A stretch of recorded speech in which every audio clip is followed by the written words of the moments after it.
찰싹 뺨을 때리는 소리가 버스 차고지 전체에 울려 퍼졌어요. 늙은 잔소리꾼이 주제도 모르고 청소나 하는 주제에 나한테 훈계질이야?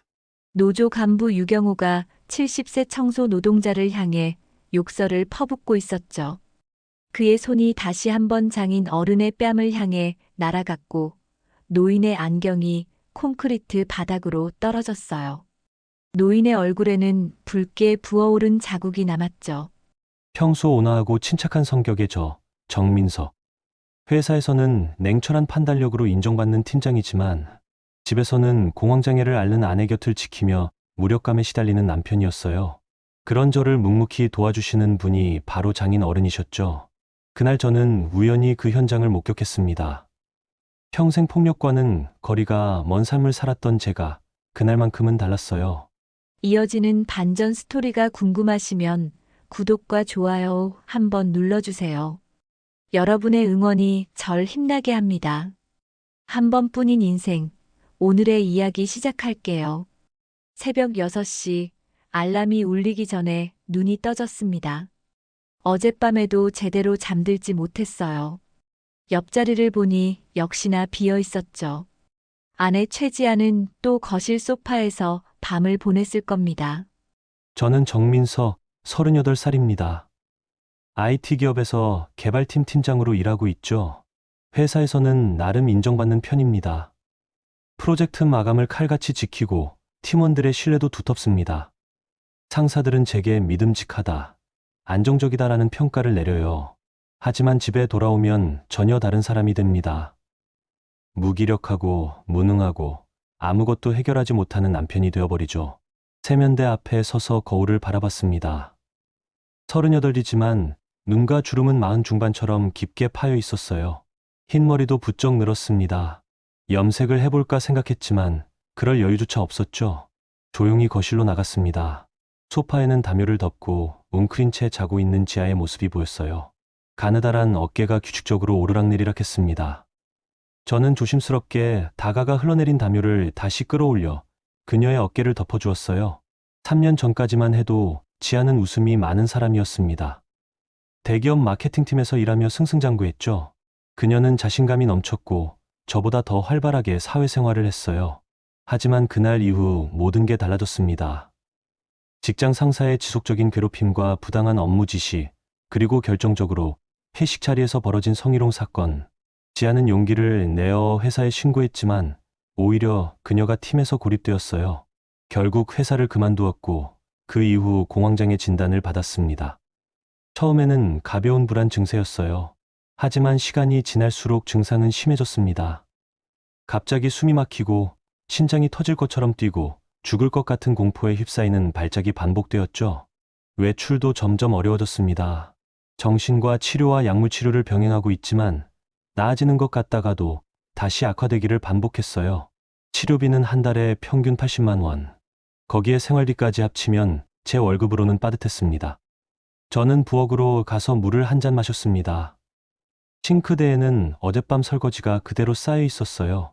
지아가 할 수 없으니 제가 해야 하는데 어젯밤에는 너무 지쳐서 그냥 잠들어 버렸죠. 설거지를 하려는데 현관문이 조용히 열리는 소리가 들렸습니다. 장인어른 최춘배 씨였어요. 70세인 그는 매일 새벽같이 일어나 재래시장에 가서 장을 봐옵니다. 민서가 깼니? 미안하다. 소리 안 나게 하려 했는데. 장인어른은 두 손 가득 장바구니를 들고 계셨어요. 신선한 채소와 과일, 그리고 지아가 좋아하는 두부가 보였습니다. 아버님, 제가 할게요. 무거우시잖아요. 저는 얼른 다가가 장바구니를 받아들었습니다. 생각보다 무거웠어요. 70세의 노인이 이걸 들고 버스를 타고 오셨다는 게 마음이 아팠습니다. 괜찮아. 이 정도야 뭐. 지아는 소파에서 자요. 장인어른은 작게 한숨을 쉬셨습니다. 딸이 힘들어하는 모습을 보는 아버지의 마음이 오죽할까요? 내가 설거지 할게.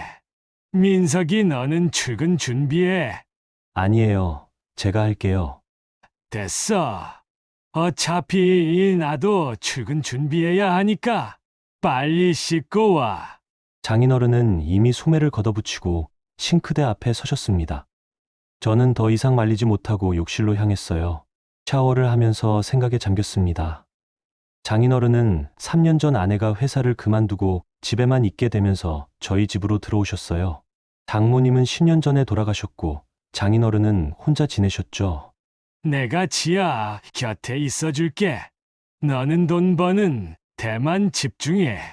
그렇게 말씀하시며 작은 원룸을 정리하고 저희 집 작은 방으로 들어오셨습니다. 그때부터 장인어른은 집안일을 도맡아 하셨어요. 장보기, 청소, 빨래, 심지어 간단한 요리까지. 처음에는 거절했습니다. 70세의 노인에게 집안일을 맡긴다는 게 마음이 편치 않았거든요. 하지만 장인어른은 고집이 셌습니다. 가만히 있으면 더 빨리 늙어. 몸 움직이는 게 건강에 좋아. 그리고 6개월 전부터는 시내버스 회사 차고지에서 청소 일까지 시작하셨어요.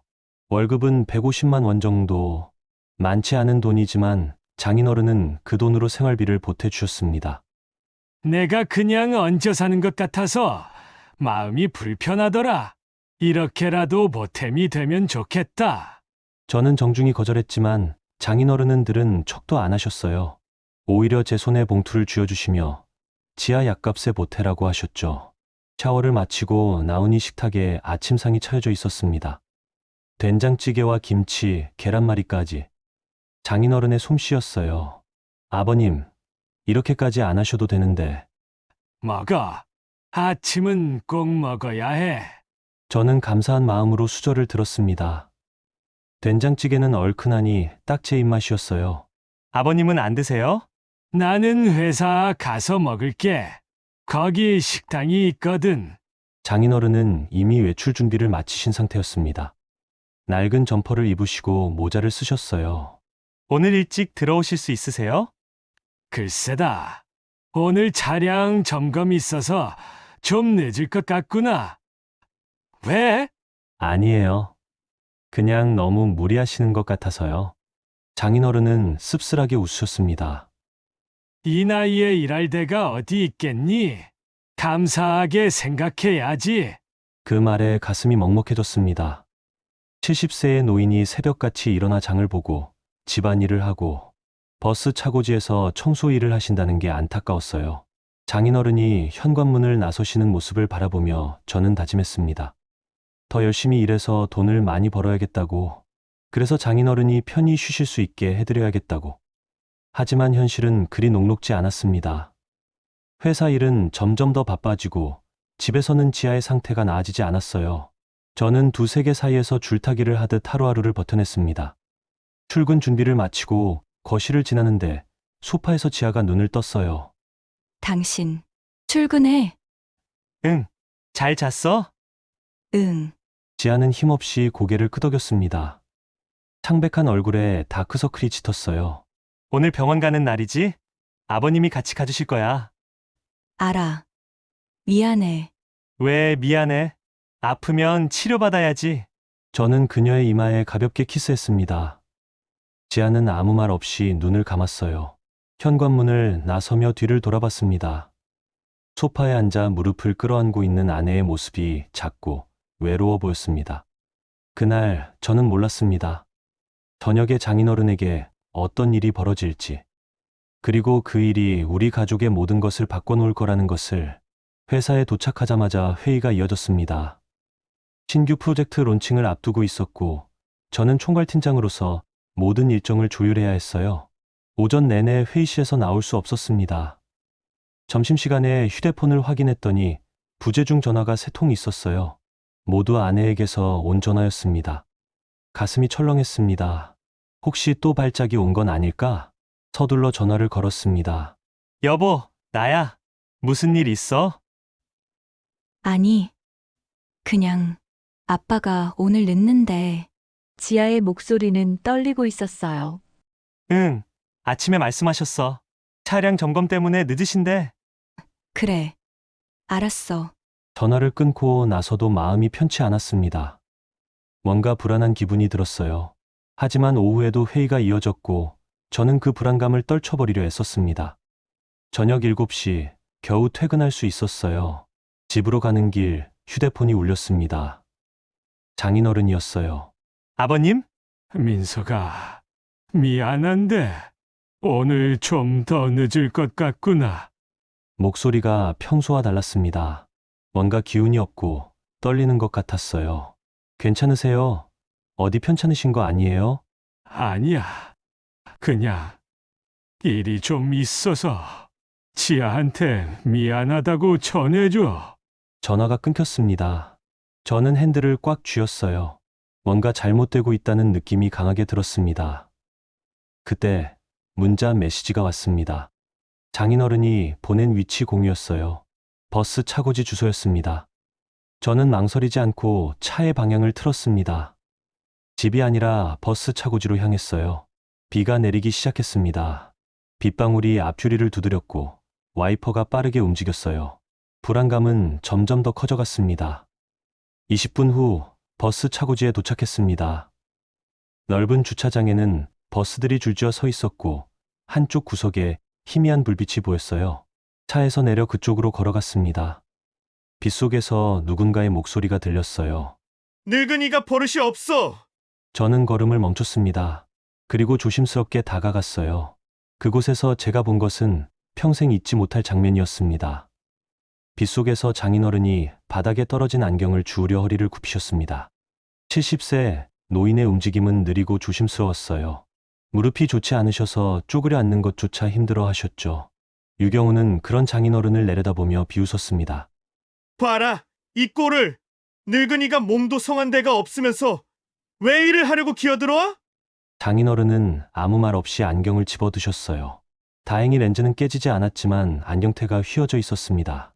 그걸 조심스럽게 다시 쓰시는 장인어른의 손이 떨리고 있었어요. 경우 씨, 내가 뭘 잘못했나? 장인어른의 목소리는 평소처럼 차분했습니다. 화를 내지 않으셨어요. 오히려 담담하게 물으셨죠. 뭘 잘못했냐고? 아침부터 나한테 안전교육이 어쩌고 저쩌고, 승객 안전이 어쩌고 저쩌고, 청소나 하는 주제에 나한테 가르치려 들어? 내가 몇 년 차 기사인데. 그게 아니라, 오늘 아침 2번 버스 브레이크에서 이상한 소리가 났어. 내가 점검해봤는데, 브레이크 패드가 많이 달아있더라고. 정비 한번 받아야 할 것 같아서. 시끄러워. 내 차는 내가 알아서 해. 청소나 똑바로 해. 청소나. 유경우는 장인어른의 가슴팍을 거칠게 밀었습니다. 장인어른은 뒤로 휘청거리셨어요. 넘어질 뻔하다가 겨우 옆 버스에 손을 짚고 중심을 잡으셨죠. 저는 더 이상 참을 수 없었습니다. 거기 뭐 하는 겁니까? 제 목소리가 차고지에 울려 퍼졌습니다. 두 사람이 동시에 제 쪽을 돌아봤어요. 민서가, 장인어른의 얼굴에 놀라움과 함께 당혹감이 스쳤습니다. 이 모습을 보이고 싶지 않으셨던 거죠. 당신은 누군데? 유경호가 저를 위아래로 훑어봤습니다. 양복 바지에 와이셔츠 차림에 제가 이 시간에 버스 차고지에 있는 게 의아했던 모양이에요. 저분의 사위입니다. 사위? 하, 웃기네. 그래서? 장인 편 둘러왔어? 유경호는 비웃으며 주머니에서 담배를 꺼냈습니다. 불을 붙이고 한 모금 빨아들이더니 연기를 제 쪽으로 내뱉었어요. 편을 드는 게 아니라 폭행을 목격했습니다. 지금 당장 사과하세요. 폭행? 이게 폭행이야? 그냥 좀 미친 거지. 요즘 노인네들 유리멘탈이라 큰일이야. 저는 천천히 그에게 다가갔습니다. 주먹을 쥐니 손톱이 손바닥에 파고들었어요. 평생 주먹을 쥐어본 적이 없는 손이었습니다. 회사에서 아무리 화가 나도 팀원이 실수를 해도 저는 항상 이성적으로 대화로 해결했어요. 하지만 지금은 달랐습니다. 민서가, 됐다. 그냥 가자. 장인어른이 제 팔을 잡으셨습니다. 하지만 저는 움직이지 않았어요. 아버님, 이건 넘어갈 수 있는 일이 아닙니다. 괜찮아. 나는 괜찮으니까. 아버님은 괜찮으셔도 저는 안 괜찮습니다. 제 목소리가 떨렸습니다. 분노 때문인지 아니면 슬픔 때문인지 알 수 없었어요. 70세 노인을 때리는 게 대수롭지 않습니까? 당신 부모님도 그 나이쯤 되실 텐데 누가 당신 부모님을 그렇게 대한다면 어떻겠습니까? 유경호의 얼굴이 일그러졌습니다. 뭐? 지금 나한테 교훈이나 주려고? 너도 내 장인 닮았네. 가르치려 들기는 교훈이 아니라 상식입니다. 사람으로서 기본입니다. 기본. 웃기는 소리 하네. 여기 이 늙은이가 아침부터 나한테 잔소리를 얼마나 했는지 알아? 브레이크가 어쩌고 안전이 어쩌고 20년 넘게 버스 몬 사람한테 청소 아저씨가 가르치려 든다고? 그건 아버님이 승객들 걱정하셔서. 승객은 내가 알아서 챙겨. 필요 없는 참견이라고. 유경호가 담배를 바닥에 던지고 발로 비볐습니다. 그리고 저를 향해 한 걸음 다가왔어요. 그리고 말이야. 내 장인 이 사람 여기서 일한 지 6개월밖에 안 됐어. 주제를 알아야지. 신참이 선배한테 이래라 저래라 하면 되겠어? 나이로 봐도 선배고 인생 선배 아닙니까? 인생 선배? 70살 먹고 청소나 하러 다니는 인생이 뭐가 대단해? 그 말에 저는 이성을 잃을 뻔했습니다. 주먹을 불끈 쥐었어요. 지금 뭐라고 하신 겁니까? 사실을 말한 건데 70살에 제대로 된 직장도 없이 버스 차고지에서 청소나 하고 자식들이 제대로 못 모시니까 이 나이에 일하러 나온 거 아냐? 사위인 네가 무능해서 그런 거 아니고? 입 조심하세요. 왜? 아픈데 찔렀어? 네 장인 좀 봐. 저렇게 늙어서 비 맞으면서 일해. 사위 잘못 만나서 고생이지. 저는 더 이상 참을 수 없었습니다. 한 걸음 앞으로 나서며 유경호의 멱살을 잡았어요. 그만하세요. 지금 당장 사과하지 않으면 가만 안 둡니다. 뭐? 가만 안 둬? 해봐. 때려봐. 유경호가 제 손을 뿌리치며 소리쳤습니다. 그의 입에서 술 냄새가 났어요. 술을 마시고 일을 한 거였습니다. 당신 지금 술 마셨죠? 음주운전 하려던 겁니까? 술? 딱 한 잔 마셨어. 그게 뭐 어때서? 한 잔도 안 됩니다. 승객들 목숨 생각 안 하십니까? 또 시작이네. 너희 둘이 한패구나. 승객, 안전, 그런 거 지겹다고. 유경호가 제 가슴을 밀었습니다. 저는 뒤로 몇 걸음 밀려났어요. 민석아. 장인어른이 다급하게 달려오셨습니다. 70세의 몸으로 비 맞으며 뛰어오시는 모습에 가슴이 찢어지는 것 같았어요. 괜찮습니다, 아버님. 저는 다시 일어섰습니다. 옷이 젖고 흙이 묻었지만 상관없었어요. 경호 씨, 그만해. 제발. 장인어른이 유경호 앞을 막아섰습니다. 비켜, 늙은이. 이제 내 사위가 나서니까 신나서 어쩔 줄 모르겠구만. 그게 아니야. 민석이한테 손대지 마. 네가 화난 건 나한테야. 나한테 해. 하, 보소. 이 양반이 지금 영웅놀이 하네? 감동적인데. 유경호가 장인어른을 다시 밀쳤습니다. 이번에는 더 세게. 장인어른은 중심을 잃고 바닥에 넘어지셨어요. 콘크리트 바닥에 손바닥을 짚으시며 신음소리가 났습니다. 그 순간 제 안에서 뭔가가 끊어졌습니다. 이성이고 자제력이고 모든 게 사라졌어요. 머릿속이 하얘지며 오직 한 가지 생각만 남았습니다. 이 사람을 멈춰야 한다. 저는 달려들어 유경호의 멱살을 다시 잡았습니다. 이번에는 놓지 않았어요. 당신 지금 70세 노인을 넘어뜨렸어요. 이게 장난입니까? 놔! 이 새끼가! 유경호가 제 팔을 잡아 비틀었습니다. 아팠지만 놓지 않았어요. 사과하세요. 지금 당장. 사과? 내가? 웃기는 소리! 그가 주먹을 휘둘렀습니다. 제 뺨에 강한 충격이 느껴졌어요. 귀가 울리고 눈앞이 흐려졌습니다. 민석아. 장인어른의 외침이 들렸습니다. 저는 비틀거렸지만 넘어지지 않았어요. 뺨이 화끈거렸습니다. 입안에서 피맛이 났죠. 이제 정신 좀 차렸어? 집에 나가서 무능한 남편이나 해! 유경호가 다시 주먹을 들어 올렸습니다. 그 순간 저도 반사적으로 주먹을 날렸습니다. 제 주먹이 그의 턱에 닿았어요. 정확하진 않았지만 그는 비틀거리며 뒤로 물러났습니다. 이 새끼가 진짜! 유경호가 격분해서 달려들었습니다. 우리는 빗속에서 서로를 붙잡고 뒹굴었어요. 진흙탕이 된 바닥에서 멱살을 잡고 밀치고 때렸습니다. 그만해. 둘 다 그만하라고. 장인어른이 소리쳤지만 저희는 멈추지 않았어요. 얼마나 시간이 흘렀을까요? 갑자기 사이렌 소리가 들렸습니다. 파란 불빛이 차고지를 비췄어요. 거기 뭐 하는 거야? 멈춰! 경찰이었습니다. 누군가 신고를 한 모양이에요. 2명의 경찰관이 달려와 저희를 떼어놓았습니다. 저는 숨이 가빠서 제대로 서 있을 수도 없었어요. 온몸이 젖었고 흙투성이었으며 여기저기 아팠습니다. 무슨 일이에요? 젊은 경찰관이 물었습니다. 이 자식이 먼저 때렸어요. 나 아무것도 안 했는데 갑자기 달려들어서. 유경호가 소리쳤습니다.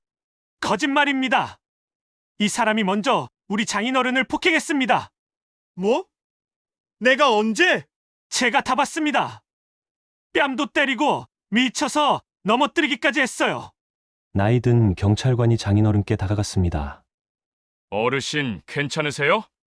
다친 데는 없으세요? 아, 괜찮습니다. 장인어른은 손바닥을 보셨어요. 피가 나고 있었습니다. 넘어지실 때 긁힌 거였죠. 이거 병원 가보셔야겠는데요. 일단 모두 파출소로 같이 가시죠. 조사 좀 해야겠습니다. 조사? 내가 무슨 잘못을 했다고? 유경호가 항의했지만 경찰관은 단호했습니다. 일단 가시죠. 여기서 계속 이러실 거예요? 결국 우리 셋은 경찰차에 나눠 타고 파출소로 향했습니다. 저는 뒷좌석에 앉아 창밖을 바라봤어요. 빗물이 유리창을 타고 흘러내렸습니다. 손을 보니 주먹을 쥐었던 자리가 빨갛게 부어 있었어요. 평생 처음 휘두른 주먹이었습니다. 후회가 될까요?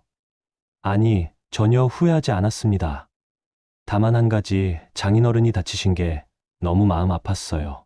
파출소에 도착해 각자 조사를 받았습니다. 저는 처음부터 끝까지 본대로 말했어요. 유경호가 장인어른을 때리고 모욕하고 넘어뜨린 것.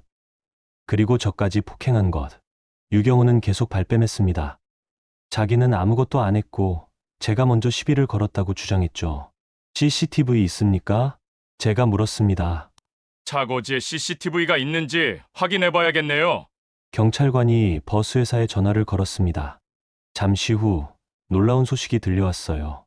차고지 입구와 주차장 곳곳에 CCTV가 있답니다. 영상 확보하겠습니다. 유경호의 얼굴이 굳어졌습니다. 저는 안도했어요. 진실이 밝혀질 것이기 때문입니다. 하지만 그때는 몰랐습니다. 이 사건이 단순한 폭행 사건으로 끝나지 않을 거라는 것을. 그리고 장인어른의 숨겨진 과거가 드러나면서 모든 게 바뀔 거라는 것을. 조사가 끝난 건 밤 11시가 넘어서였습니다. 경찰은 CCTV 영상을 확보했고 사건의 전말을 파악했어요. 유경호가 먼저 폭행했다는 게 명백히 드러났습니다. 일단 오늘은 모두 귀가하세요. 내일 정식으로 조사하겠습니다.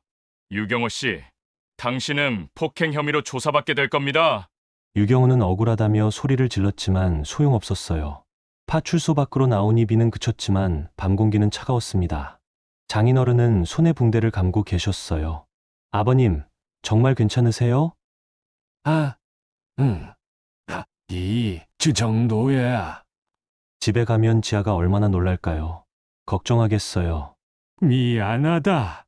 내가 조심했어야 하는데. 아버님 잘못이 아닙니다. 그 사람이 잘못한 겁니다. 저는 장인어른을 모시고 차에 올랐습니다. 집으로 가는 길, 장인어른은 한동안 아무 말씀이 없으셨어요. 민서가 네, 아버님. 고맙다. 오늘 날 지켜줘서. 그 말에 저는 아무 대답도 할 수 없었습니다. 목이 메었거든요. 70세 노인이 사위에게 고맙다고 말씀하시는 게 얼마나 슬픈 일입니까? 지켜드려야 할 분인데 제가 지켜드리지 못했습니다. 더 일찍 알았더라면, 더 일찍 개입했더라면. 아버님, 앞으로는 제가 지켜드릴게요. 꼭요. 고맙구나. 집에 도착했을 때 지아가 현관문을 열고 기다리고 있었습니다. 창백한 얼굴로. 아빠, 어떻게 다치셨어요? 괜찮아. 지아야. 아빠 괜찮아. 손에 피가. 병원은 갔어요? 응. 다 치료받았어. 걱정 마. 지아는 아버지를 부축해 안으로 모셨어요. 그리고 저를 돌아보더니 눈물을 글썽였습니다. 당신도 다친 거 아니에요? 나는 괜찮아. 정말로. 하지만 거울을 보니 뺨이 붓고 입술이 찢어져 있었어요. 제법 심하게 맞은 모양입니다. 그날 밤 저희는 늦은 저녁을 함께 먹었습니다. 아무도 많이 먹지 못했어요. 다들 생각이 많았죠. 미안해요, 아빠. 제가 멀쩡했다면 아빠가 일하러 안 나가셔도 됐을 텐데. 지아가 눈물을 흘렸습니다. 무슨 소리야? 내 잘못이 아니야. 맞아요. 아무도 잘못한 사람 없어요. 그 사람만 잘못한 거예요. 제가 말했습니다. 하지만 그날 밤 잠들기 전 생각했습니다. 과연 아무도 잘못이 없을까? 저도 잘못이 있었습니다. 장인어른이 회사에서 힘들어 하신다는 걸 알면서도 방치했으니까요. 집안 형편이 어렵다는 핑계로, 제가 할 수 있는 게 없다는 핑계로, 그리고 이 사회도 잘못이 있었습니다. 70세 노인이 일하지 않으면 살 수 없게 만드는 이 구조가. 다음 날 아침 휴대폰이 울렸습니다. 모르는 번호였어요. 여보세요? 정민석 씨 맞으시죠? 저는 서문혁 형사입니다. 어제 사건 관련해서 말씀드릴 게 있는데 혹시 오늘 오전에 시간 되십니까? 네, 가능합니다. 그럼 10시에 경찰서로 와주시겠습니까? 그리고 장인어르신도 같이 모시고 오세요. 무슨 일이신지. 전화로는 말씀드리기 어렵고 직접 뵙고 말씀드리겠습니다. 전화가 끊겼습니다. 저는 장인어른께 말씀드렸고 함께 경찰서로 향했습니다. 도대체 무슨 일일까요? 혹시 제가 먼저 폭행했다는 증거라도 나온 걸까요? 불안한 마음으로 경찰서에 도착했습니다. 그곳에서 저희를 기다리고 있던 것은 상상도 못한 진실이었습니다. 서문혁 형사는 40대 후반으로 보이는 남자였습니다. 단정한 양복 차림에 날카로운 눈빛을 가진 전형적인 베테랑 형사의 모습이었죠. 들어오세요. 앉으시고요. 우리는 조사실에 마련된 의자에 앉았습니다. 저는 긴장한 채 형사의 다음 말을 기다렸어요. 그런데 이상했습니다. 서문혁 형사는 장인어른만 빤히 쳐다보고 있었어요. 마치 오래된 사진을 들여다보듯 눈을 가늘게 뜨고 장인어른의 얼굴을 살피고 있었습니다. 혹시 최춘배 씨 맞으십니까? 네, 그렇습니다만. 1999년 대전 기차역 부근에서 형사의 목소리가 떨렸습니다. 그는 잠시 말을 멈추고 깊게 숨을 들이쉬었어요. 그때 그분이 어르신이십니까? 장인어른의 얼굴에 당혹스러운 표정이 스쳤습니다. 무슨 말씀이신지.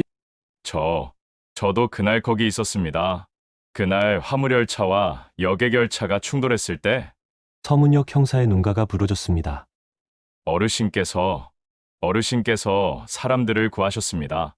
불이 난 객차에 몇 번이나 들어가셔서 저는 놀라서 장인어른을 쳐다봤습니다. 장인어른은 고개를 떨구고 계셨어요. 그때 일은 오래됐습니다. 26년 전입니다. 1999년 6월 17일 오후 3시 47분. 제 인생에서 절대 잊을 수 없는 날입니다.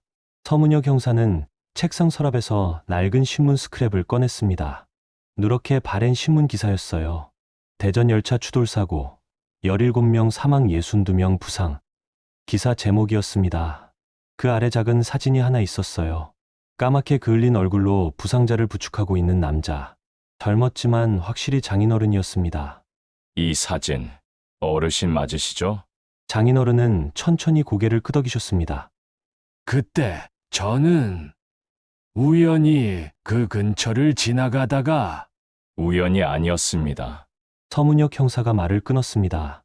당시 목격자 진술을 보면 어르신께서는 사고 직후 가장 먼저 현장에 도착하셨습니다. 그리고 불길이 치솟는 객차 안으로 3번이나 들어가셨죠.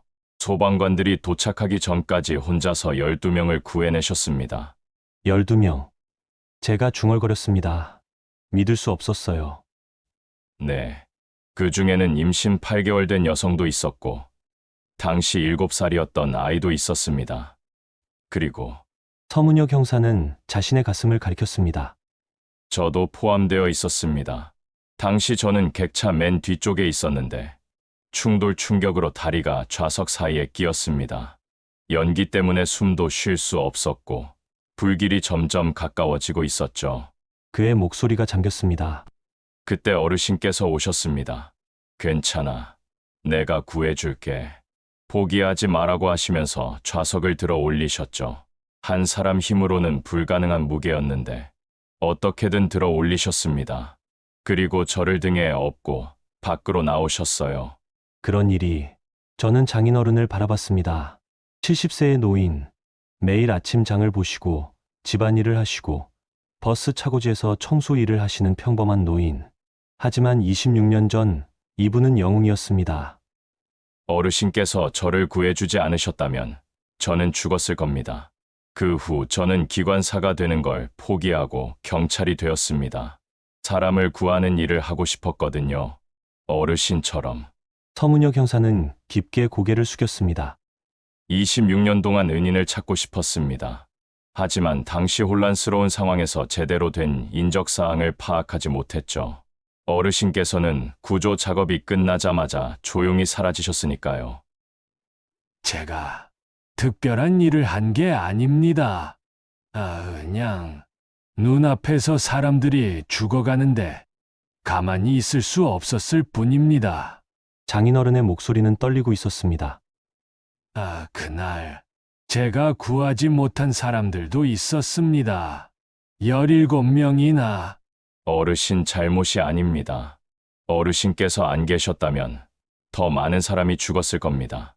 서문혁 형사는 파일 하나를 더 꺼냈습니다. 어제 CCTV를 확인하고 어르신 신원을 조회하다가 우연히 과거 기록을 발견했습니다. 1999년 대전 열차 사고, 당시 구조활동 참여자 명단에 최춘배라는 이름이 있었죠. 사진을 확인하니 어르신이 맞았습니다. 그래서 저희를 부르신 겁니까? 제가 물었습니다. 그것도 있지만 사실 더 중요한 이유가 있습니다. 서문혁 형사는 또 다른 서류를 꺼냈어요. 어제 유경호의 폭행 사건을 조사하면서 버스회사 측에 연락했습니다. 그런데 회사 대표이사인 윤세라 씨가 이 소식을 듣고 깜짝 놀라더군요. 윤세라 대표님이요. 네. 그분도 1999년 그 열차 사고 생존자 중 한 명입니다. 장인어른의 얼굴이 창백해졌습니다. 당시 7살이었던 아이, 어머니와 함께 대전 할머니 댁에 가던 중이었죠. 사고가 나고 어머니는 즉사했지만 그 아이는 어르신께서 구해내셨습니다. 그 아이가. 네. 지금 어르신께서 일하시는 버스회사의 대표입니다. 물론 본인은 당시 기억이 거의 없습니다. 너무 어렸으니까요. 하지만 기록에는 남아있었죠. 저는 할 말을 잃었습니다. 이게 무슨 운명의 장난입니까?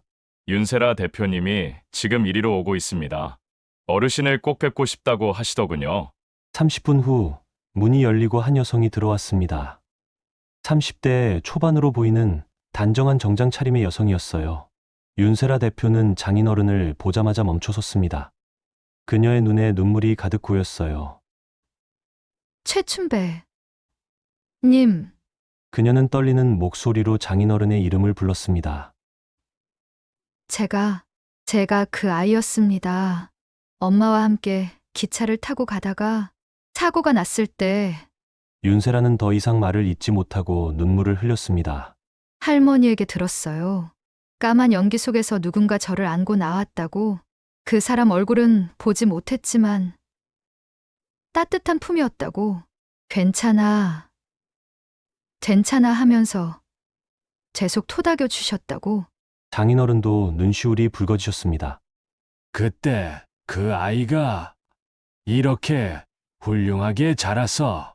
아닙니다. 저는 제 은인을 청소 노동자로 부려먹고 있었습니다. 윤세라의 목소리에 자책감이 가득했습니다. 제가 몰랐습니다. 입사 서류를 일일이 다 보는 게 아니라서. 만약 알았더라면. 아닙니다.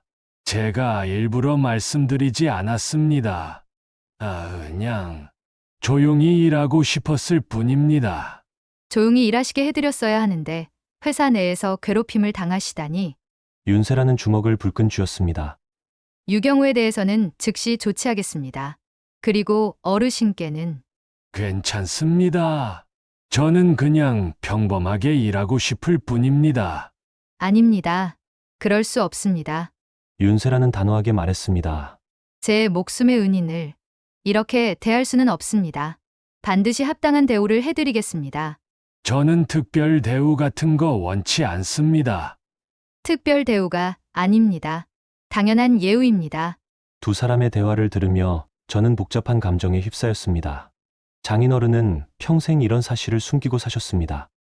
12명의 목숨을 구한 영웅이면서도 그 어디에도 자랑하지 않으셨죠. 왜일까요?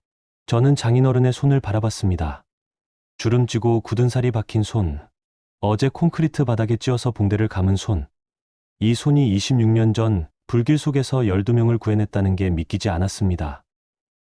어르신, 서문혁 형사가 말했습니다. 당시 사고 조사 보고서를 다시 읽어봤습니다. 어르신께서는 객차에 마지막으로 들어가실 때 심한 화상을 입으셨다고 기록되어 있더군요. 예, 지금도 흉터가 남아있으십니까? 장인어른은 천천히 왼팔 소매를 걷어 올리셨습니다. 그곳에는 팔뚝 전체를 뒤덮은 화상 흉터가 있었습니다. 살이 녹아내린 듯한 흔적. 26년이 지났지만 여전히 선명했어요. 마지막에 구한 사람이 임신부였습니다. 쓰러져 있어서 끌고 나오는데 불길이 등 뒤에서 쫓아왔죠.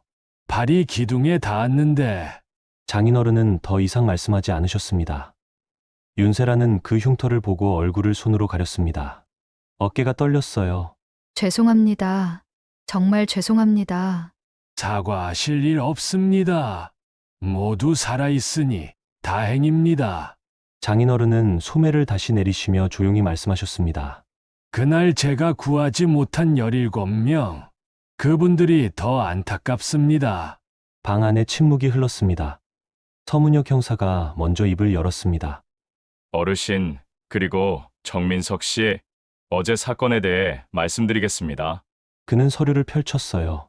CCTV 영상과 목격자 진술을 종합한 결과 유경호가 먼저 폭행을 가한 것이 명백합니다. 어르신께 대한 폭행, 그리고 정민석 씨에 대한 폭행도 확인되었고요. 그럼 저는? 정민석 씨의 행동은 정당방위로 판단됩니다. 장인어른을 보호하기 위한 행동이었고 과잉 대응도 아니었습니다. 저는 안도의 한숨을 쉬었습니다. 유경호는 폭행죄로 입건될 예정입니다. 그리고 서문혁 형사는 윤세라를 바라봤습니다. 회사 측에서도 조치를 취하신다고요? 네, 내부 조사를 진행하겠습니다. 유경호뿐만 아니라 회사 내 괴롭힘 문화 전반에 대해서요. 윤세라는 장인어른을 향해 고개를 숙였습니다. 다시 한번 사과드립니다. 그리고 부탁 하나만 들어주시겠습니까? 무슨 부탁이신지. 내일 회사에서 임시 이사회를 열겠습니다. 그 자리에 참석해 주시겠습니까? 전 직원에게 어르신을 제대로 소개하고 싶습니다. 그건 거절하시면 제가 평생 죄책감에서 벗어날 수 없을 것 같습니다. 윤세라의 눈빛은 간절했습니다. 장인어른은 한참을 고민하시더니 천천히 고개를 끄덕이셨어요. 알겠습니다. 경찰서를 나와 주차장으로 걸어가는데 장인어른이 말씀하셨습니다. 민서가 네, 아버님. 미안하구나. 그동안 말하지 않아서. 아닙니다. 말씀하시기 어려우셨을 거예요. 그날 이후 17명의 얼굴이 계속 떠올랐어. 내가 조금만 더 빨리 움직였더라면, 조금만 더 힘이 있었더라면 구할 수 있었을지도 모르는 사람들. 장인어른의 목소리가 떨렸습니다. 그래서 영웅 취급받는 게 부담스러웠어. 나는 영웅이 아니야. 그냥 할 수 있는 만큼 한 사람일 뿐이지. 저는 장인어른의 어깨에 손을 얹었습니다. 아버님은 12명의 영웅입니다. 그리고 저희 가족의 영웅이기도 하고요. 고맙다. 우리는 차에 올랐습니다. 시동을 걸고 출발하려는데 장인어른이 다시 말씀하셨어요. 민서가, 어제 내가 날 지켜준 것처럼 나도 평생 너희를 지킬 거야. 지아도, 너도, 우리 가족 모두를. 그 말에 저는 더 이상 참을 수 없었습니다. 눈물이 흘러내렸어요. 아버님, 감사합니다.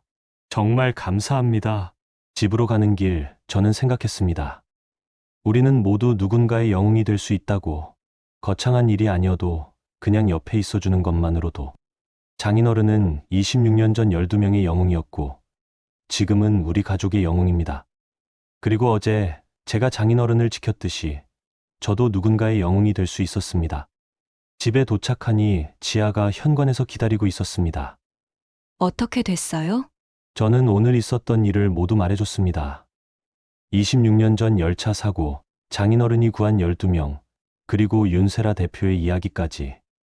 지아는 아버지를 꼭 껴안으며 울었습니다. 아빠, 제가 몰라서 이렇게 대단한 분인 줄 몰랐어. 괜찮아. 지아야. 아빠는 그냥 평범한 아빠일 뿐이야. 아니에요. 아빠는 영웅이에요. 제 영웅이에요. 그날 저녁 우리는 오랜만에 함께 식사를 했습니다. 지아가 직접 요리를 했어요. 간단한 된장찌개였지만 오랜만에 직접 만든 음식이었죠. 맛있다. 지아야. 정말요? 오랜만에 해서 맛이 없을 줄 알았는데. 아니야. 엄마가 해주던 맛이 나는구나. 장인어른의 말에 지아의 눈가가 촉촉해졌습니다. 그날 밤 지아는 처음으로 침실로 들어왔습니다. 소파가 아니라 침대에서 잤어요. 당신, 응? 고마워요. 아빠를 지켜줘서. 당연한 일이야. 아니에요. 당연한 게 아니에요. 많은 사람들이 못하는 일이에요. 지아는 제 손을 잡았습니다. 오랜만에 느끼는 따뜻함이었어요. 저도 다시 시작할게요. 아빠처럼 강한 사람이 되고 싶어요. 너는 이미 강해. 견뎌왔잖아. 아니요. 저는 무너졌었어요. 하지만 이제 다시 일어서고 싶어요. 저는 아내를 끌어안았습니다. 그리고 생각했어요. 우리 가족에게 희망이 보이기 시작했다고. 다음 날 버스 회사에서는 임시 전체 회의가 열렸습니다. 장인어른과 함께 그 자리에 참석했어요. 회의실에는 회사 임직원 100여 명이 모여 있었습니다. 모두 궁금한 표정으로 저희를 바라봤어요. 윤세라 대표가 단상에 올라섰습니다. 오늘 여러분을 급히 모은 이유는 그녀는 26년 전 열차 사고 이야기를 시작했습니다. 그리고 장인어른이 한 일, 그녀가 구조된 이야기, 모든 것을. 직원들의 표정이 놀라움으로 변했습니다. 그분이 바로 우리 회사에서 6개월째 청소 업무를 담당하고 계신 최춘배님입니다. 박수가 터져 나왔습니다. 처음에는 몇 명이었지만 곧 전체로 번졌어요. 기립 박수였습니다. 장인어른은 당황하신 듯 고개를 숙이셨어요. 그리고 윤세라의 목소리가 단호해졌습니다. 최춘배님께 폭행을 가한 유경호는 즉시 해고 조치되었습니다. 노조에서도 제명되었고요. 현재 경찰 조사를 받고 있습니다. 일부 직원들이 숙덕거렸습니다. 또한 회사 내부 조사 결과 유경호는 다른 직원들에게도 수차례 폭언과 괴롭힘을 해왔던 것으로 드러났습니다. 이에 대해서는 추가 조치를 취할 예정입니다. 윤세라는 장인어른을 향해 고개를 숙였습니다. 최춘배님, 그동안 부당한 대우를 받으신 것에 대해 회사를 대표해서 사과드립니다. 그리고 그녀는 봉투 하나를 꺼냈습니다. 이것은 제 개인적인 부탁입니다. 안전관리 고문으로 회사에 남아주시겠습니까? 청소가 아니라 버스 안전 전반을 관리하는 역할입니다. 어르신의 경험과 통찰이 필요합니다. 저는 그런 자격이 충분하십니다. 26년 동안 승객 안전을 위해 목숨을 걸었던 분이니까요. 장인어른은 한참을 망설이시다가 천천히 고개를 끄덕이셨습니다. 알겠습니다. 제가 할 수 있는 만큼 돕겠습니다. 다시 박수가 터졌습니다. 이번에는 더 크고 오래 지속되었어요. 회의가 끝나고 밖으로 나오는데 여러 직원들이 장인어른께 다가와 인사를 했습니다. 존경합니다. 감사합니다. 앞으로 잘 부탁드립니다. 장인어른은 한 사람 한 사람에게 정중하게 인사하셨어요. 저는 그 모습을 보며 가슴이 뭉클했습니다. 70세의 새로운 시작. 늦은 나이지만 진짜 시작인 것 같았어요. 주차장으로 걸어가는데 장인어른이 하늘을 올려다보셨습니다. 여보, 장모님을 부르시는 거였습니다.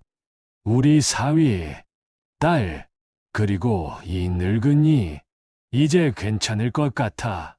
조금씩이지만 나아지고 있어. 장인어른의 눈가에 눈물이 맺혔습니다. 26년 동안 왜 살아남았는지 몰랐어. 17명은 죽었는데 나는 왜 살았는지 계속 죄책감에 시달렸지. 하지만 이제 알 것 같아. 아버님, 지켜야 할 사람들이 있었구나. 지아도, 민석이도, 그리고 앞으로 태어날 손주들도. 저는 장인어른의 손을 잡았습니다. 네, 아버님. 우리가 있습니다. 언제나. 집으로 돌아가는 길, 봄볕이 따스했습니다. 겨울이 지나고 봄이 온 것처럼 우리 가족에게도 봄이 오고 있었어요. 아직 해결해야 할 문제들이 많았습니다. 지하의 공황장애, 경제적인 어려움, 그 외 여러 가지. 하지만 이제는 희망이 보였습니다. 함께라면 이겨낼 수 있다는 희망이. 장인어른이 26년 전 불길 속에서 사람들을 구했듯이 이제는 우리가 서로를 구하고 있었습니다. 그게 가족이니까요. 그로부터 일주일 후 저는 회사에서 긴급 전화를 받았습니다. 서문혁 형사였어요. 정민석 씨, 지금 시간 되십니까? 네. 무슨 일이신가요? 유경호 관련해서 추가 조사 결과가 나왔습니다. 그리고 좀 심각한 내용들이 있어서요. 심장이 쿵 내려앉았습니다. 혹시 장인어르신이나 저한테 불리한 내용입니까? 아닙니다. 오히려 그 반대입니다. 지금 경찰서로 오실 수 있으세요? 장인어르신도 함께요. 1시간 후 저와 장인어른은 경찰서 조사실에 앉아 있었습니다. 서문혁 형사 맞은편에는 또 다른 형사가 앉아 있었어요. 소개하겠습니다. 이분은 경제범죄수사대 김태준 형사입니다. 김태준 형사가 고개를 숙여 인사했습니다.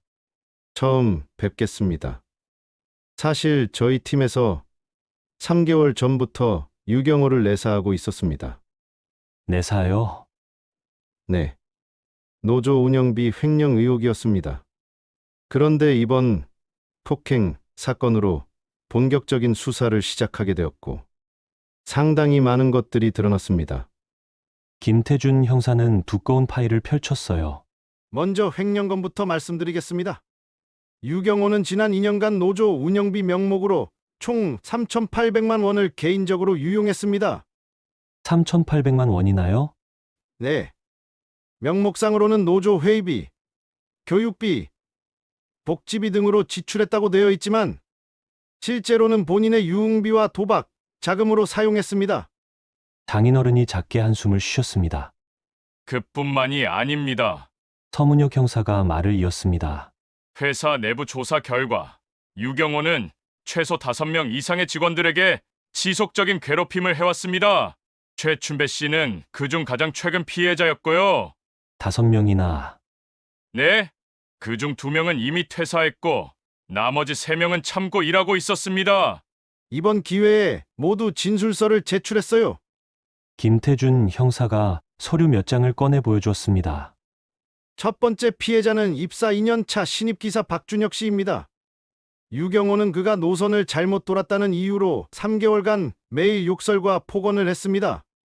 결국 박준혁 씨는 우울증 진단을 받고 퇴사했어요. 두 번째 피해자는 정비팀 이수진 씨. 여성이라는 이유로 지속적인 성희롱을 당했습니다. 회사에 신고했지만 유경호의 노조 간부 지위 때문에 제대로 된 조치가 이루어지지 않았죠.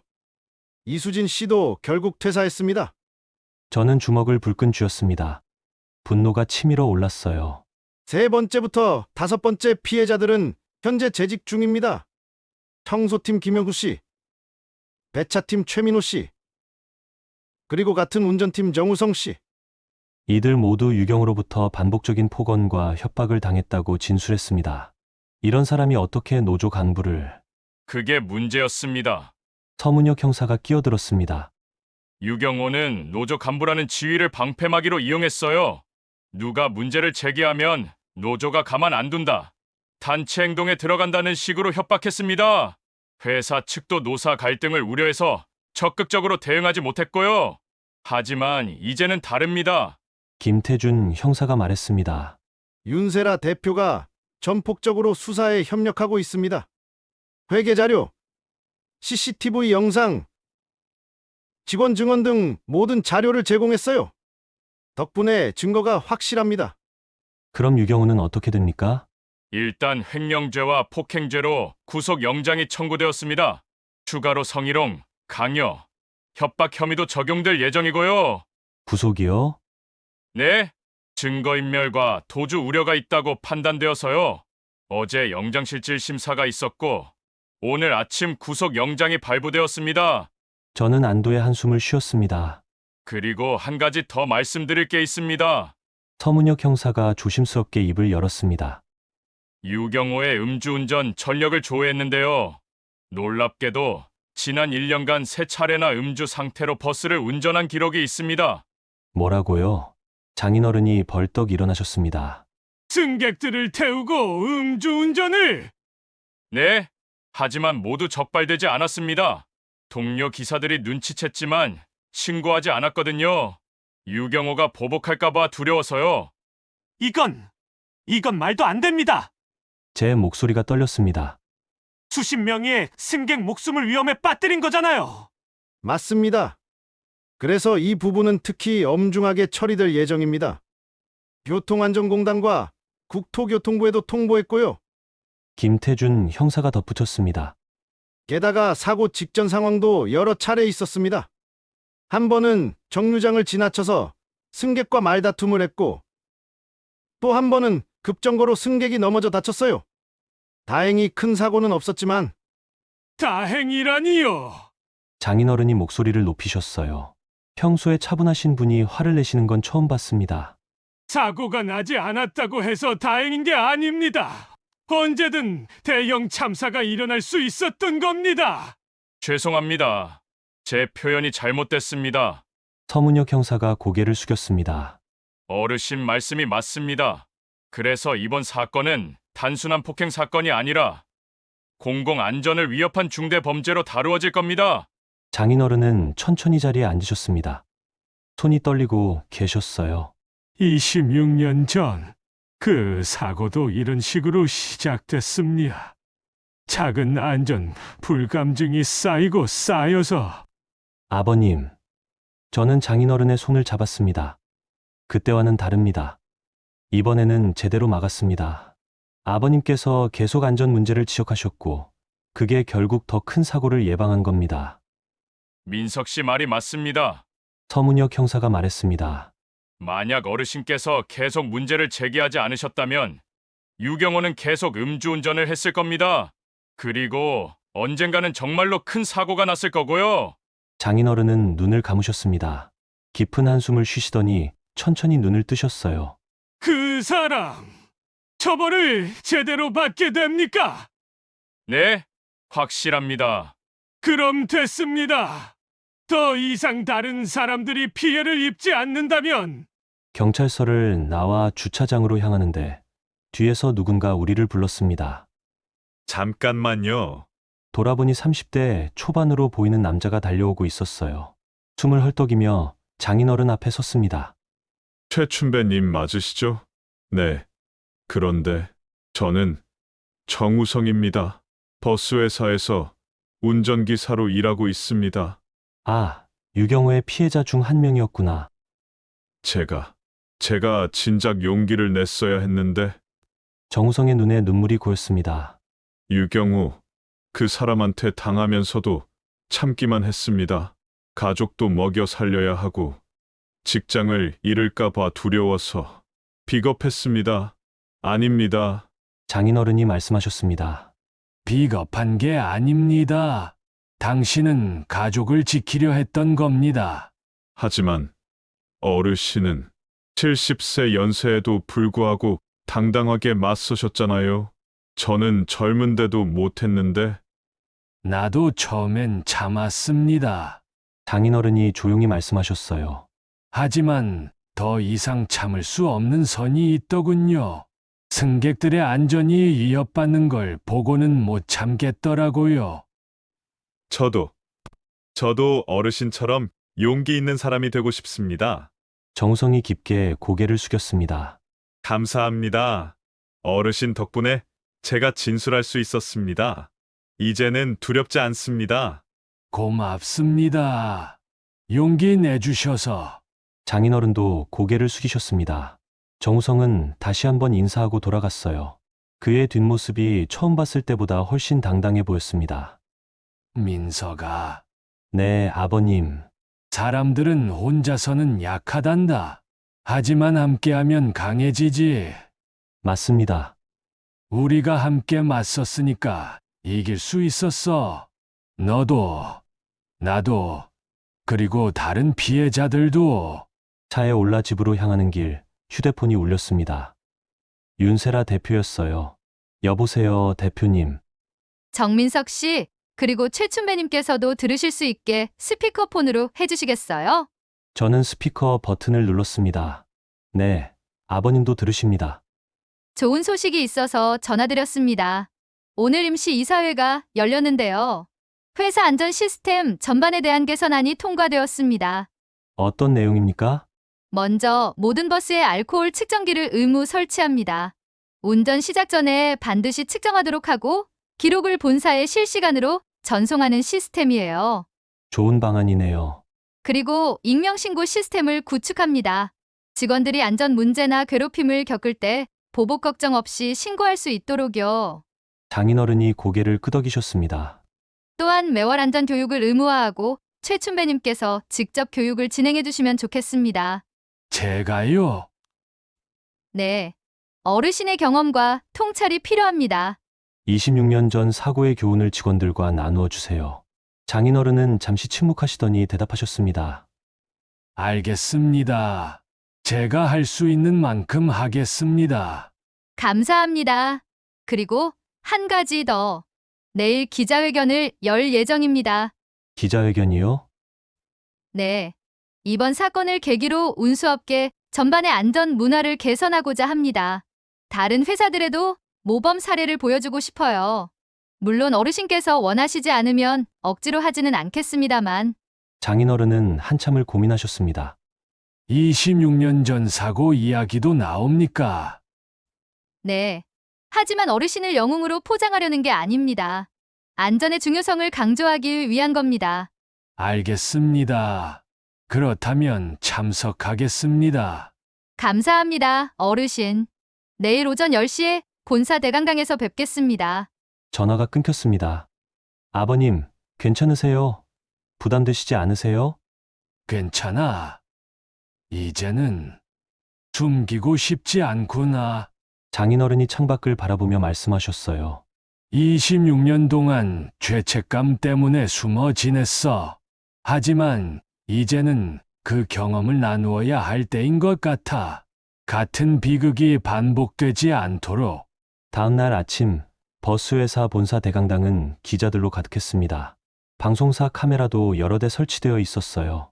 저와 지아, 그리고 장인어른은 단상 옆에 마련된 자리에 앉았습니다. 지아는 오랜만에 외출한 거였지만 아버지를 응원하기 위해 함께 왔어요.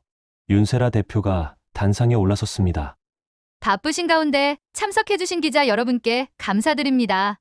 오늘 이 자리는 최근 저희 회사에서 발생한 직장 내 괴롭힘 사건, 그리고 그것을 계기로 드러난 안전 문제들에 대해 말씀드리기 위해 마련했습니다. 그녀는 준비된 자료를 펼쳤어요. 지난주 저희 회사 노조 간부 유경호가 직원에게 폭행을 가한 사건이 발생했습니다. 피해자는 올해 70세이신 최춘배님으로 청소 업무를 담당하고 계셨습니다. 기자들이 메모를 시작했습니다.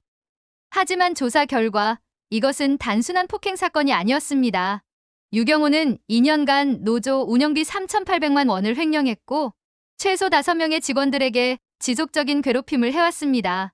더욱 심각한 것은 음주 상태로 버스를 운전한 전력이 3차례나 있다는 사실입니다. 기자들 사이에서 웅성거리는 소리가 났어요. 이는 단순히 한 개인의 일탈이 아닙니다. 운수업계 전반에 만연한 안전 불감증과 잘못된 조직 문화의 문제입니다. 윤세라는 잠시 숨을 고르더니 계속 말을 이었습니다. 그리고 이 문제를 가장 먼저 제기하신 분이 바로 최춘배님입니다. 최춘배님은 그녀는 26년 전 열차 사고 이야기를 시작했습니다. 12명을 구한 이야기, 17명의 희생자 이야기, 그리고 그 경험이 어떻게 안전에 대한 철학으로 이어졌는지. 기자들의 표정이 진지해졌습니다. 카메라 플래시가 터졌어요. 최춘배님께서 유경호의 음주운전을 발견하고 계속 문제를 제기하지 않으셨다면 언젠가는 큰 사고가 발생했을 겁니다. 승객 수십 명이 목숨을 잃었을 수도 있습니다. 윤세라의 목소리가 떨렸습니다. 26년 전 최춘배님은 제 목숨을 구해주셨습니다. 그리고 26년 후 또다시 수많은 사람들의 목숨을 구하셨습니다. 이번에는 사고가 일어나기 전에 박수가 터져 나왔습니다. 저희 회사는 이번 사건을 교훈 삼아 안전 시스템을 전면 개선하기로 했습니다. 그리고 최춘배님을 안전관리 고문으로 모시고 그분의 경험과 철학을 회사 전체에 공유할 예정입니다. 윤세라가 장인어른을 향해 손을 내밀었습니다.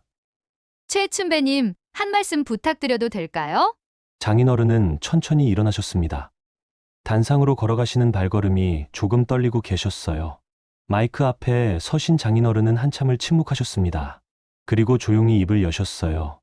저는 영웅이 아닙니다. 첫 마디였습니다. 26년 전 저는 12명을 구했습니다. 하지만 17명은 구하지 못했습니다. 그 17명의 얼굴을 저는 평생 잊을 수 없습니다. 장인어른의 목소리가 떨렸습니다. 사고는 한순간에 일어나지만 그 원인은 오랜 시간 축적됩니다. 작은 안전 수치 위반, 대수롭지 않게 여겨지는 부주의 이 정도는 괜찮겠지라는 아니람. 이런 것들이 쌓이고 쌓여서 결국 참사로 이어집니다. 기자들이 숨죽여 듣고 있었습니다. 저는 70세입니다. 청소 일을 하며 매일 버스들을 봅니다. 그 버스 한 대 한 대에 수십 명의 승객이 탑니다. 누군가의 아버지, 어머니, 아들, 딸, 모두 소중한 사람들입니다. 장인어른은 잠시 멈추셨다가 계속하셨습니다. 그래서 저는 참을 수 없었습니다. 음주운전을 하는 기사를 보고 안전을 무시하는 태도를 보고 26년 전 그날이 떠올랐습니다. 이번에는 막아야겠다고 생각했습니다. 폭행을 당하고 모욕을 당했습니다. 70세 노인이 주제넘게 참견한다는 말도 들었죠. 하지만 후회하지 않습니다. 왜냐하면 장인어른의 눈가가 붉어졌습니다. 제 사위가 지켜주었고 경찰이 도와주었고 다른 피해자들이 용기를 내주었기 때문입니다. 혼자였다면 무너졌을 겁니다. 하지만 함께였기에 이길 수 있었습니다. 박수가 터졌습니다. 처음에는 몇 명이었지만 곧 전체로 번졌어요. 부탁드립니다. 장인어른이 기자들을 향해 고개를 숙이셨습니다. 이 이야기를 많은 사람들에게 전해주세요. 안전은 귀찮은 게 아니라 생명입니다. 그리고 부당한 일을 목격했을 때 침묵하지 마십시오. 함께 목소리를 내면 세상은 변합니다. 장인어른이 단상에서 내려오셨습니다. 기자들이 일제히 일어나 박수를 쳤어요. 저와 지아도 일어나 박수를 쳤습니다. 지아의 눈에는 눈물이 가득했어요. 아빠, 정말 멋있어요. 기자회견이 끝나고 여러 기자들이 장인어른께 다가와 질문을 했습니다. 혹시 유경호에게 하고 싶은 말씀이 있으십니까? 한 기자가 물었습니다. 장인어른은 잠시 생각하시더니 대답하셨어요. 용서합니다. 하지만 잊지는 않겠습니다. 그가 한 일을, 그리고 그의 일이 주는 교훈을. 다른 피해자들에게 해주고 싶은 말씀은? 혼자가 아닙니다. 함께 싸우면 이길 수 있습니다. 용기를 내세요. 질문이 이어졌지만 윤세라 대표가 정중하게 막았습니다. 어르신께서 피곤하실 것 같습니다. 추가 질문은 서면으로 부탁드립니다. 우리는 대강당을 빠져나왔습니다. 복도에는 버스회사 직원들이 줄지어 서서 박수로 맞아주었어요. 고맙습니다. 존경합니다. 덕분에 회사가 달라질 것 같습니다. 직원들의 목소리가 이어졌습니다. 장인어른은 한 사람 한 사람에게 고개를 숙이며 인사하셨어요. 주차장에 도착해 차에 올랐습니다. 시동을 거는데 장인어른이 말씀하셨어요. 민서가, 지아야, 네, 아빠. 너희가 있어서 내가 여기까지 올 수 있었어. 고맙다. 저희야말로 감사합니다, 아버님. 제가 말했습니다. 아버님이 계셔서 우리 가족이 다시 일어설 수 있었어요. 지아가 뒷좌석에서 아버지의 어깨에 머리를 기댔습니다. 아빠, 사랑해요. 나도 사랑한다. 우리 딸. 집으로 가는 길, 라디오에서 뉴스가 흘러나왔습니다. 오늘 한 버스 회사에서 주목할 만한 기자회견이 열렸습니다. 26년 전 열차 사고에서 12명을 구한 영웅이 이번에는 직장 내 괴롭힘과 안전 불감증에 맞서 싸워 승리했다는 내용인데요. 아나운서의 목소리가 계속 이어졌습니다. 70세의 나이에도 불구하고 용기 있게 목소리를 낸 최춘배 씨의 이야기는 많은 이들에게 감동을 주고 있습니다. 장인어른은 라디오를 끄셨습니다. 이제 그만 들어도 되겠구나. 중요한 건 방송이 아니라 실제로 변화가 일어나는 거니까. 맞습니다, 아버님. 그날 저녁 집에 도착하니 현관 앞에 택배 상자들이 여러 개 쌓여 있었습니다. 이게 뭐지? 상자를 열어보니 과일 바구니, 건강식품, 꽃바구니 등이 들어 있었어요. 카드가 붙어 있었습니다. 최춘배님께 감사의 마음을 전합니다. 26년 전 열차 사고 생존자. 아버님을 기억하는 분들이 이렇게 많으시네요. 고맙지만 부담스럽구나. 장인어른이 쓴웃음을 지으셨습니다. 나는 그냥 평범하게 살고 싶을 뿐인데, 이제는 평범하게 사실 수 있을 거예요, 아버님. 이 소동이 지나가면. 그날 밤 저는 뉴스를 검색해봤습니다. 장인어른의 이야기가 주요 포털 사이트 메인에 올라와 있었어요. 댓글들을 읽어봤습니다. 진짜 영웅이시네요. 존경합니다. 70세에 저런 용기를 내시다니. 부끄럽습니다. 우리 사회에 이런 분이 계셔서 다행입니다. 나도 부당한 일을 보면 참지 말아야겠다. 수천 개의 댓글이 달려 있었습니다. 대부분 응원과 격려의 내용이었어요. 하지만 일부는 달랐습니다. 나이 들어서 관심 받으려고 오버하는 거 아니야? 뭐 대단한 일 했다고 난리야. 노조 간부도 할 말이 있을 텐데 일방적이네. 악플들이었습니다. 저는 한숨을 쉬었어요. 아무리 좋은 일을 해도 비난하는 사람은 있는 법이죠. 하지만 중요한 건 진실입니다. 그리고 우리는 진실을 지켰습니다. 다음 날 유경호의 구속 소식이 정식으로 보도되었습니다. 횡령, 폭행, 음주운전 등의 혐의로 구속된 유경호는 현재 경찰 조사를 받고 있으며 추가 혐의들도 조사 중입니다. 정의가 시현되고 있었습니다. 늦었지만 확실하게. 그리고 악은 붕괴하고 있었습니다. 일주일 후 서문혁 형사에게서 전화가 왔습니다. 좋은 소식입니다. 유경호가 모든 혐의를 자백했습니다. 자백을요? 네. 증거가 너무 확실해서 부인할 수 없었나 봅니다. 그리고 형사는 잠시 멈췄다가 말을 이었습니다. 최춘배님께 사과하고 싶다고 합니다. 직접 만나서. 저는 장인어른께 이 소식을 전했습니다. 만나시겠습니까, 아버님? 장인어른은 오랫동안 생각하셨습니다. 만나겠다. 용서는 나를 위한 거니까. 며칠 후 우리는 구치소 접견실에 있었습니다. 유경호가 들어왔습니다. 죄수복을 입은 그는 완전히 다른 사람처럼 보였어요. 거만하던 태도는 사라지고 초췌하고 풀이 죽어 있었습니다. 그는 장인어른을 보자마자 고개를 숙였습니다. 죄송합니다. 목소리가 떨렸습니다. 제가 정말 잘못했습니다. 어르신께, 그리고 다른 분들께. 고개를 드세요. 장인어른이 조용히 말씀하셨습니다. 유경호가 천천히 고개를 들었어요. 눈가가 붉었습니다. 왜 그랬습니까? 장인어른이 물으셨습니다. 왜 사람들을 괴롭혔습니까? 왜 승객들의 안전을 위험에 빠뜨렸습니까? 저도 잘 모르겠습니다. 유경호가 고개를 떨궜습니다. 처음에는 그냥 스트레스 때문이었습니다. 일이 힘들고 가정 문제도 있고 그러다 보니 화풀이를 했습니다. 약한 사람들한테. 그게 이유가 됩니까? 아닙니다. 변명입니다. 그냥 제가 비겁했습니다. 유경호는 두 손으로 얼굴을 가렸습니다. 어르신을 때렸을 때 제 아버지 생각이 났습니다. 우리 아버지도 똑같은 나이셨거든요. 만약 누가 우리 아버지를 그렇게 대한다면 저는 미쳤을 겁니다. 그런데 왜 했습니까? 제가 사람이 아니었습니다. 장인어른은 한참을 침묵하셨습니다. 용서합니다. 네, 용서합니다. 하지만 잊지는 않겠습니다. 유경호의 눈에서 눈물이 흘러내렸습니다. 감사합니다. 감사합니다. 하지만 한 가지는 약속하세요.